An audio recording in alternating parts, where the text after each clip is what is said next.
Se o seu irmão pecar contra você, vá e repreenda-o em particular. Se ele ouvir, você ganhou o seu irmão.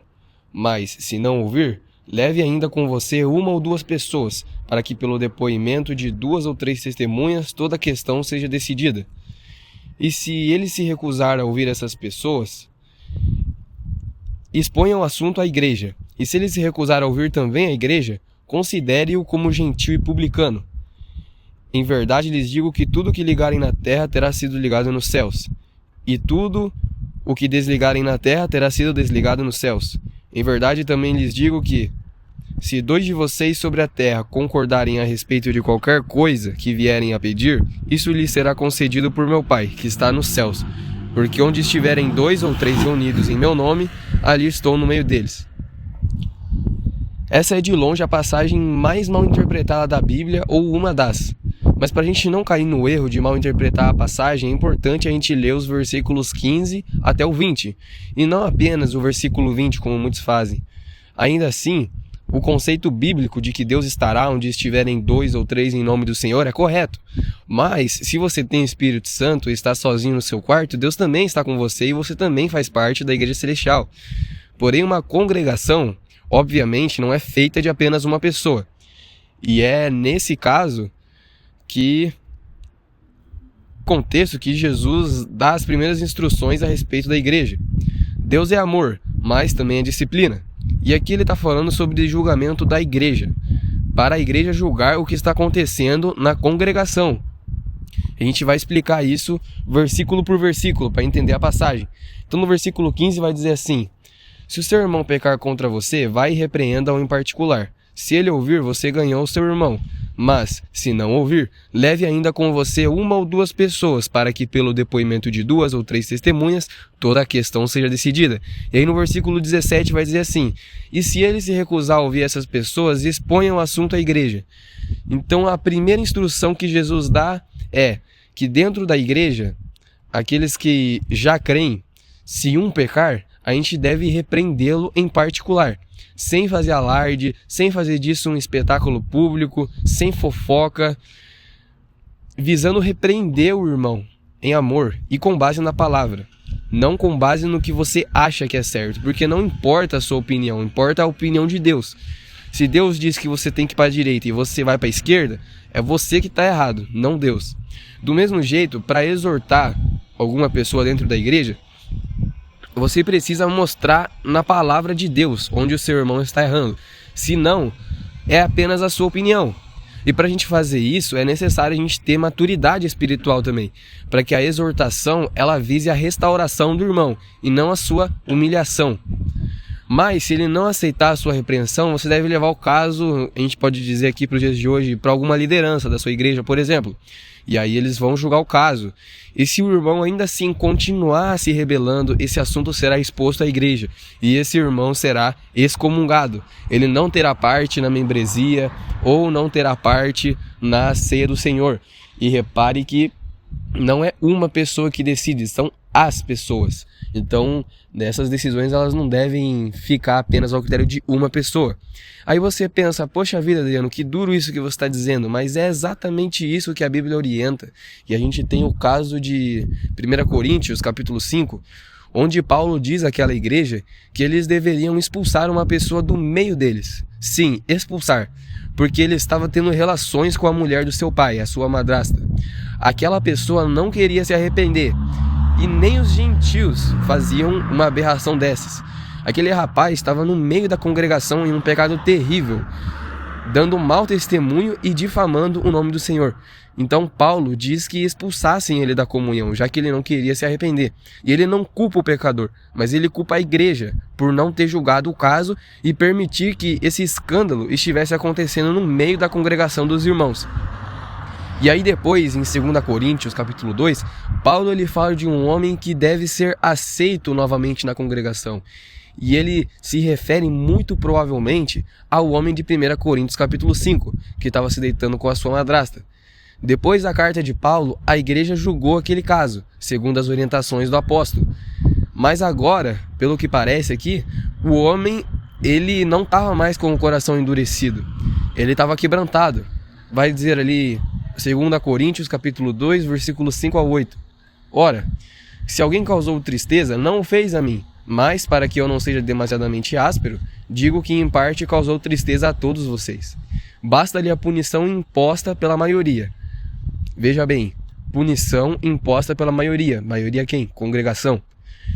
De modo que, agora pelo contrário, vocês devem perdoar e consolar para que esse indivíduo não seja consumido por excessiva tristeza. Por isso, peço que vocês confirmem o amor de vocês com ele. Então agora o homem que pecou se arrependeu e foi novamente acolhido entre os irmãos. Mas vamos voltar ao caso desse homem mais para o final. A gente tem a segunda instrução. Se ele se recusar a ouvir também a igreja, considere-o como gentio e publicano. Jesus vai dizer no versículo 17. Isso significa então que a gente deve tratar mal alguma pessoa que vai embora da igreja? Não, de modo nenhum Jesus está falando isso. Existem denominações que, quando vão excomungar alguém de sua igreja, tratam essas pessoas como leprosos. Como na época da pandemia, se você visse uma pessoa sem máscara, você saía correndo dessa pessoa, não podia ficar perto, porque ela podia te passar alguma doença. Então, tem denominações que elas fazem esse tipo de coisa, né, com quem quer sair da igreja. Mas quando você vê Jesus falando trate-o como gentio e publicano, é só você lembrar como que Jesus tratava os gentios e os publicanos. Aqui no contexto de julgamento dentro da igreja, Jesus apenas ensina que essa pessoa não pode, por exemplo, ter lugar à mesa com os demais irmãos. Você não vai chamar a polícia se o irmão entrar na igreja, mas, por exemplo, ele teria que ser retirado da membresia da igreja. Ainda que ele quisesse continuar indo nos cultos e não se arrepender, ele não tem palavra de decisão alguma sobre nada da igreja, porque ele foi cortado. E aí no versículo 18 vai dizer assim: em verdade lhes digo que tudo o que ligarem na terra terá sido ligado nos céus, e tudo o que desligarem na terra terá sido desligado nos céus. Em verdade também lhes digo que, se 2 de vocês sobre a terra concordarem a respeito de qualquer coisa que vierem a pedir, isso lhes será concedido por meu Pai, que está nos céus. Porque onde estiverem 2 ou 3 reunidos em meu nome, ali estou no meio deles. Você consegue entender agora que Jesus, ele não está falando de cultos com poucas pessoas, ele não está falando de pessoas se reunindo para orar. Jesus está falando que o que a igreja ou a liderança ligar ou desligar na terra será desligado nos céus. Mas essa decisão é tomada com base no que os céus dizem, e não ao contrário. Não é a terra que determina e os céus obedecem. A terra obedece e julga de acordo com aquilo que foi estabelecido pelos céus. Então, Deus está ali desde que a decisão tenha a base na palavra de Deus. Porque Deus capacita e dá o seu espírito para que as igrejas julguem essas coisas dentro da congregação. Se a liderança e a igreja estiverem buscando a Deus, Ele mesmo confirmará que o julgamento daquela congregação foi justo e correto. Porque aquilo vai ser com base na própria palavra de Deus. E depois no versículo 20, quando diz que onde estiverem 2 ou 3 nesse contexto de julgamento, a gente precisa voltar no Antigo Testamento para entender. Deuteronômio 19, versículo 15 vai dizer assim: uma só testemunha não se levantará contra alguém. Pela palavra de 2 ou 3 testemunhas se estabelecerá o fato. Então em Mateus 18, 2 ou 3 não é sobre culto com pouca gente. É sobre testemunhas reunidas em nome de Cristo para tratar uma situação séria, com justiça. Então Pedro, aproximando-se, perguntou a Jesus: Senhor, até quantas vezes meu irmão pecará contra mim que eu lhe perdoe? Até 7 vezes? Jesus respondeu: não digo a você que perdoe até 7 vezes, mas até 70 vezes 7. Agora que entendemos tudo isso, podemos enxergar agora a terceira instrução. Perdoe o seu irmão, o número de vezes que for preciso. Ou, se você tiver esse empenho, 490 vezes, que é o resultado de 70 vezes 7. Então, se você tiver esse empenho, você pode anotar no caderninho quantas vezes o seu irmão te ofendeu. E se ele passar de 490 vezes, aí você diz que ele excedeu a cota de pecados. Mas voltando ao assunto, o homem de 1 e 2 Coríntios ilustra muito bem isso. Ele cometeu um pecado grave no meio da congregação. Mas assim que ele se arrependeu de verdade, ele foi aceito novamente na comunhão dos irmãos. Sem ser levado em consideração o pecado que ele cometeu antes. Ele foi aceito como qualquer um, sem mágoas, sem ressentimentos passados, porque essas coisas não têm mais vez. Se nós acreditamos que o irmão se arrependeu e ele está em Cristo, a gente também acredita que o poder de Cristo é suficiente para transformar a vida daquele irmão. Muitas vezes a gente perdoa, mas perdoa só de dizer a palavra, proferir a palavra, mas dentro de nós a gente guarda uma certa mágoa, um certo rancor. Isso mostra algo muito maior para os dias de hoje, que a gente sempre tem que perdoar aqueles que nos têm ofendido. É o que a oração do Pai Nosso diz. Porque se não perdoarmos os que nos têm ofendido, Deus também não perdoará os nossos pecados. E aí eu vejo pessoas que se ofendem uma com as outras na igreja e ficam anos ou o resto da vida brigados. Tem igrejas que elas estão divididas, como se fossem facções ou partidos políticos.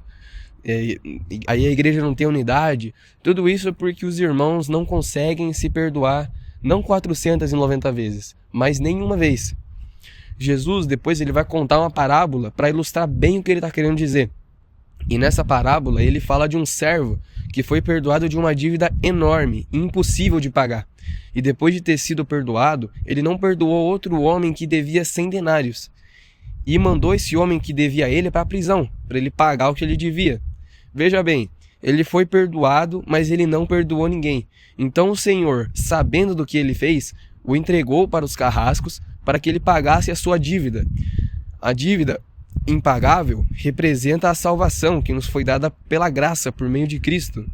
Ele pagou a nossa dívida porque nós não teríamos condição de viver uma vida sem pecado. E depois de termos imenso perdão de Deus, não conseguimos perdoar os demais?